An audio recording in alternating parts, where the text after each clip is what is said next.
আরে আমরা যে বলতেছি জাজমেন্টের জন্য ওগুলো কি আমরা দেখি না? ওগুলো তো দেখা হচ্ছে। গোয়ালার পয়সা নিলাম না তো দুধ দিয়ে দিল 1 কিলো। আমি কিরোজ কি করছি? ভুট্টা দিয়ে দিল 5 কিলো। এটা ফ্রি হলো। ওটা ও বলবে 50 টাকা বাকি সিজনে কি ফসল 3 কেজি তো 40 টাকা দিয়ে দিল। আর তুমি নিতে পারছো। হাতে মাস পার হচ্ছে তো সিজনে কি ফসল পানি দিচ্ছে? না ব্যক্তিগত হিসাবে বলছে যে পারে আমরা চলাচল করছি না ওই লোকগুলোকে বলো ফ্রি কিভাবে হলো? সাদা করে গেছে এত চাষি করতে 5 টাকা দেয় না। আচ্ছা একটা প্রশ্ন এসেছে কালকে তুমি আর আপনি ছিলেন কোন অটোওয়ালার কাছে 50 টাকা নিয়েছিলেন কেন? না হ্যাঁ এটা সকালে ওই এন্টাজল যে বের করে আলো যে প্রমাণ আছে 50 টাকা নিয়েছেন ওই হ্যাঁ অটোওয়ালার কাছে 50 টাকা কেন 100 টাকা দেন?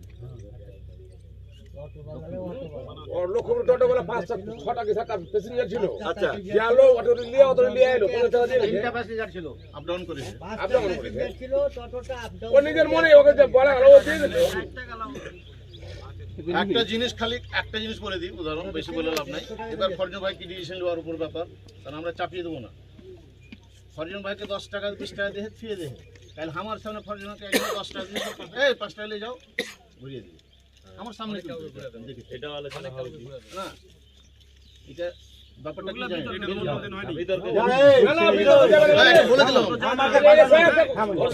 আমাদের কথা হলো যাতে সমাজের লোক কম পয়সা পার হয়ে যাচ্ছে পয়সা দোকানে ওই জন্য তো 50 হয়েছে কাকা কমে গেছে সমাজের লোক 20 টাকা আরে ভাই এর আগে 5 টাকা আপ ডাউন ছিল সবাই জেনেছে যে এই এলো 5 টাকা আপ ডাউন এবার 10 টাকা নৌকার জন্য 10 টাকা আপ ডাউন করা হয়েছে তো ওটাই তো নেওয়া হচ্ছে খরচ হয়তো আরো 5 টাকা দিয়ে যেতে পারে এর খরচ হয়তো তো আরো কমে যেতে পারে কিন্তু যে লিবে তার জন্য লস না এটা চিন্তা ভাবনা অবশ্যই করতে হবে। অবশ্যই এবার যদি খুব লস হয় উকিল আমি পারবো না ভাই তার আনেস লিবে এটা হতে পারে তো ঠিক আছে ভাবো তাড়াতাড়ি ভাবো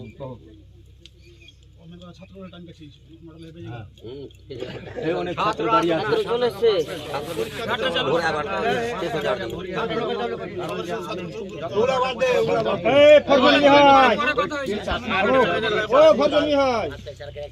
কথাটা হলো কি যে অনেকক্ষণ ধরে কমিটির মুখে শুনবো কমিটির যে প্রচেষ্টা ছিল সেটাকে তুমি মানোনি ওরাকে না জানিয়ে ঘাটটা বন্ধ করে দিয়েছো নৌকাটা এটা তোমার অন্যায় হয়েছে যাক এটা অন্যায়টাকে কমিটি মেনে নিচ্ছে কিনা